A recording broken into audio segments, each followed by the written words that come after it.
My YouTube channels engineers book. तो मैं आपको एक जानकारी दे रहा हूँ।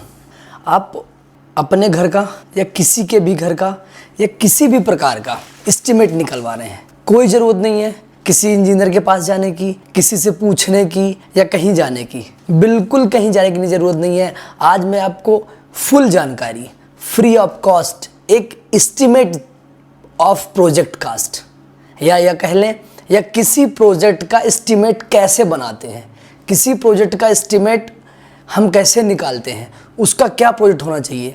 जैसे कि हम एक घर बना रहे हैं या कोई छोटी सी रोड बना रहे हैं या कोई फार्म हाउस बना रहे हैं या कोई वर्कशॉप बना रहे हैं, कोई कार का शोरूम बना रहे हैं, कोई एजेंसी का शोरूम बना रहे हैं, तो आपको किसी भी प्रकार की कोई समस्या नहीं जाएगी। इस वीडियो को अगर आप पूरा फुल देखेंगे बिना स्किप किए हुए तो आपको एक प्रोजेक्ट की एस्टीमेट कॉस्ट कैसे बनाते हैं ये मैं आपको स्टेप बाय स्टेप जानकारी देता हूं। तो सबसे पहले हम बिना टाइम खराब किए हुए शुरू करते हैं। प्रोजेक्ट क्या होना चाहिए?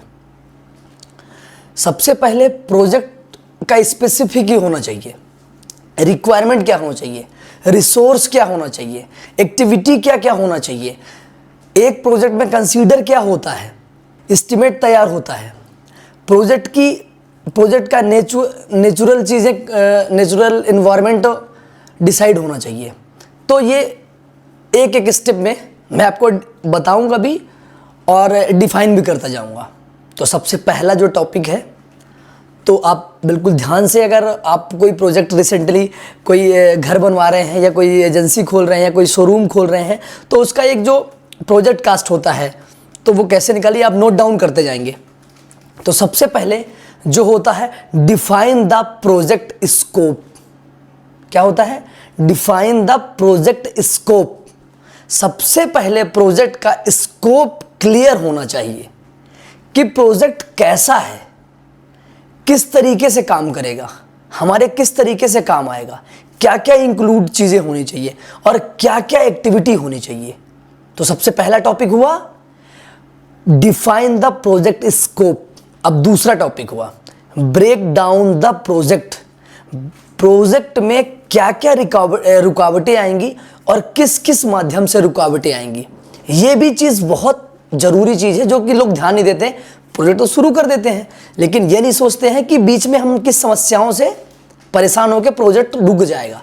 तो ये भी ध्यान देना है कि ब्रेक डाउन द प्रोजेक्ट या ब्रेक डाउन द वर्क कह सकते हैं, हिंदी में कहते हैं कि रुकावट, काम कैसे रुका।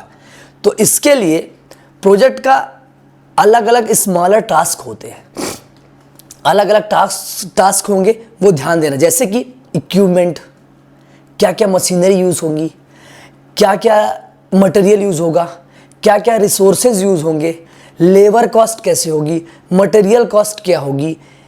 ये सारी चीज़ें हमारी आती हैं ब्रेकडाउन ऑफ वर्क में। ध्यान देने की चीज़ें हैं, कास्ट की ज़रूरत नहीं है। ये है कि आप कैसे कैसे इसको रुकावटें आएंगी, तो इस टॉपिक में ये ध्यान देना है। फिर एक है एस्टीमेट रिसोर्स रिक्वायरमेंट। क्या? Estimate resource requirement. आपको इस प्रोजेक्ट को शुरू करने के बाद कौन कौन सी रिसोर्स की ज़रूरत पड़ेगी, कौन कौन सा मटेरियल यूज़ होगा। जैसे कि रिक्वायरमेंट के लिए आपको मटेरियल, लेबर, इक्विपमेंट और बहुत प्रकार की रिसोर्सेज आपको इसमें लगेंगी, तो उन सबको नोट डाउन करना है। Labour cost, material cost, equipment क्या क्या लगेंगी, ये सब चीज़ को ध्यान देना है। ये हमारी तीसरी टॉपिक। अब चौथी टॉपिक हो गई डिटरमाइन यूनिट कॉस्ट। हर एक रिसोर्स के लिए यूनिट कॉस्ट को डिटरमाइन किया जाता है कि मटेरियल के क्या रेट होंगे, लेबर के क्या रेट होंगे, मटेरियल की रेट क्या होनी चाहिए। उसमें तो इसके पहले वाले टॉपिक में ये था क्या क्या ज़रूरतें होंगी, लेकिन डिटरमाइन यूनिट कास्ट का मतलब होता है कि लेबर अगर आपके एरिया में 450 रुपए की है तो 450 रुपए लगेंगे। स्टील का रेट अभी करंट में 64 है तो 64 होना चाहिए। ये हर चीज़ को डिटरमाइन द यूनिट कास्ट आपको लिखना चाहिए। टॉपिक बाय टॉपिक मैं समझा रहा हूँ, इस बात को आप लिख सकते हैं। कहीं जाने की जरूरत नहीं आपको नहीं पड़ेगी अगर हमारे इन स्टेपों को फॉलो कर लिए। तो सबसे पहले था डिफाइन द प्रोजेक्ट स्कोप। हमारा प्रोजेक्ट क्या करेगा, किस टाइप का होगा, उसका स्कोप क्लियर होना चाहिए। दूसरा टॉपिक था ब्रेक डाउन द वर्क। हमको कार्य करते समय, कार्य जब हम स्टार्ट करेंगे तो किस किस बातों का ध्यान देना चाहिए कि हमारा कार्य ना रुके। तीसरा टॉपिक होता है estimate resource requirement. Estimate resource requirement. Determine, चौथा टॉपिक है डिटरमाइन द यूनिट कॉस्ट। पांचवा है कैलकुलेट मटेरियल कॉस्ट। हर एक टास्क में, हर एक क्वांटिटी में, हर एक यूनिट कास्ट में हमको डिसाइड करना है कि उसका कास्ट क्या है। आपके नियरेस्ट बाजार में या थोड़ा सा दूर जो बड़ा बाजार होगा वहाँ दोनों में डिस्कस करके देखना होगा कि हमारे यहाँ पे सरिया क्या रेट है, मटेरियल क्या रेट है, रेत गिट्टी क्या रेट है, स्टील क्या रेट है, अगर आप कोई वर्कशॉप बना रहे हैं उसका सेट का रेट क्या है, ये आपको मतलब लिख लेना चाहिए। इसके बाद होता है कैलकुलेट द लेबर कॉस्ट। मैं आपको एक चीज़ उदाहरण देता हूँ। सब अगर प्रोजेक्ट आपने स्टार्ट किया है, सबसे महत्वपूर्ण, सबसे इंपॉर्टेंट टॉपिक जो है ना वो है लेबर कॉस्ट कैलकुलेट करना। लेबर कैसे मैनेज होगी, लेबर कैसे नहीं आएगी, ये हर एक स्टेप में काम आता है, क्योंकि आप प्रोजेक्ट को नहीं बना पाएंगे, प्रोजेक्ट को सिर्फ लेबर ही बनाएंगे। तो ये जो एक टॉपिक है ना कैलकुलेट द लेबर कॉस्ट, ये बहुत जरूरी है। इसको आप कह सकते हो मैनेज ऑफ लेबर, लेबर कैसे अरेंज करें। ये चीज़ थोड़ी सी लेंदी है लेकिन इसको ध्यान दीजिएगा। जैसे मैं आपको एग्जांपल देता हूँ, अगर सपोज करते हैं आप अपना घर बनवा रहे हैं, तो हम नहीं बना पाएंगे, आप नहीं बनाएंगे, घर को लेबर ही बनाएगी। तो आपको डिसाइड ये बात का करना है कि लेबर कैसे अरेंज करेंगे, कैसे मैनेज करेंगे।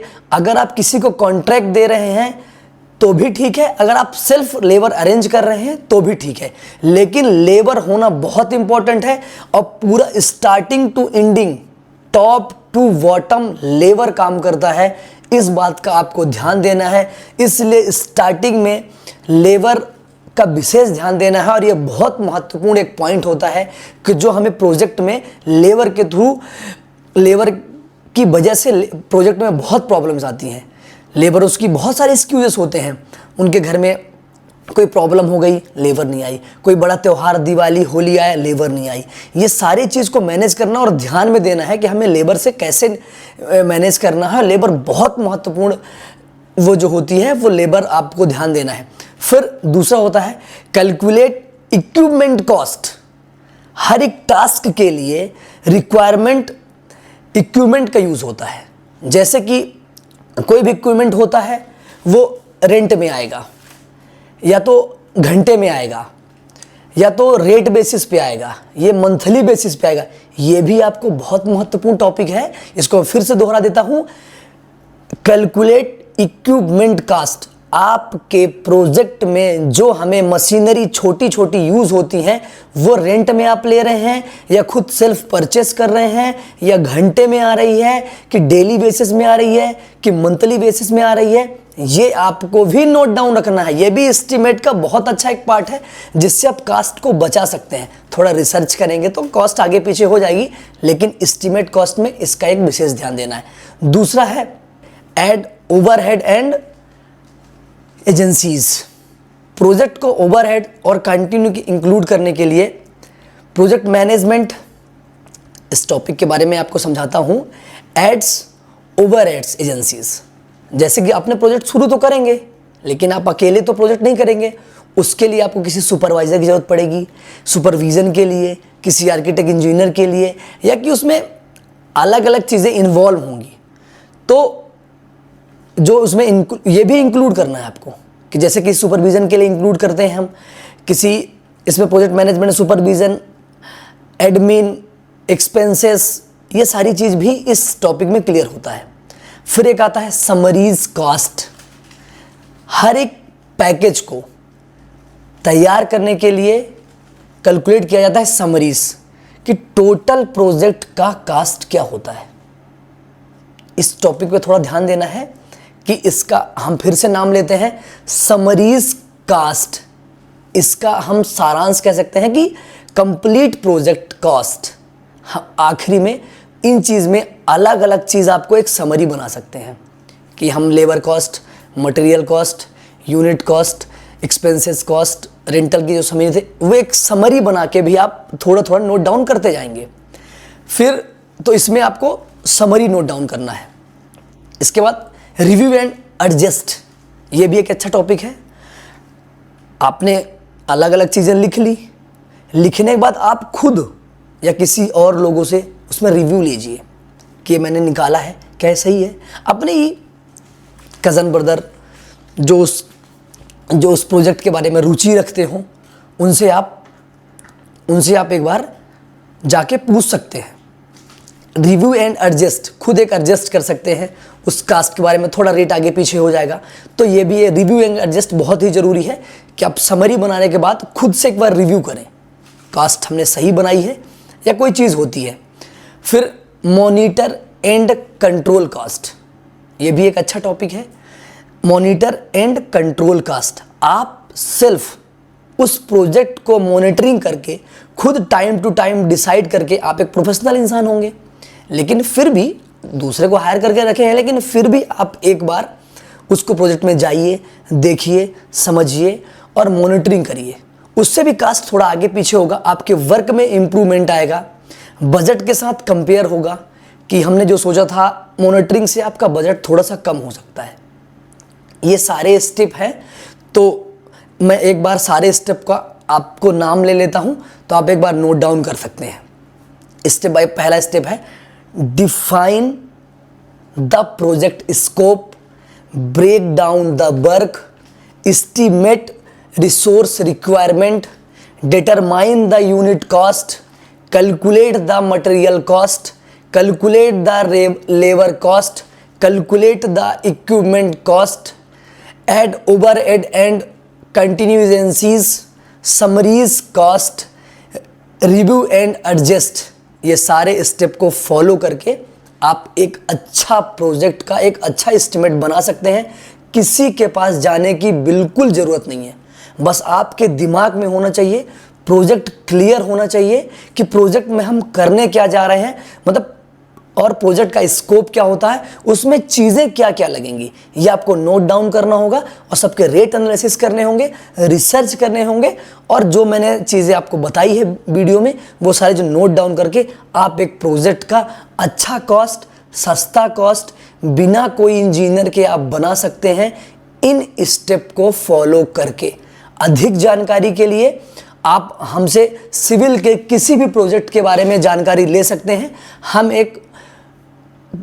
एक खुद कंसल्टेंसी यूज़ करते हैं, तो हम आपको एक कास्ट बना के देते हैं, पर मैं पेड कास्ट प्रोजेक्ट कास्ट बनाता हूं।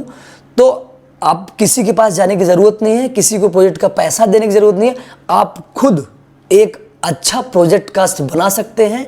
या विशेष ध्यान दीजिए। धन्यवाद। चैनल को सब्सक्राइब करें।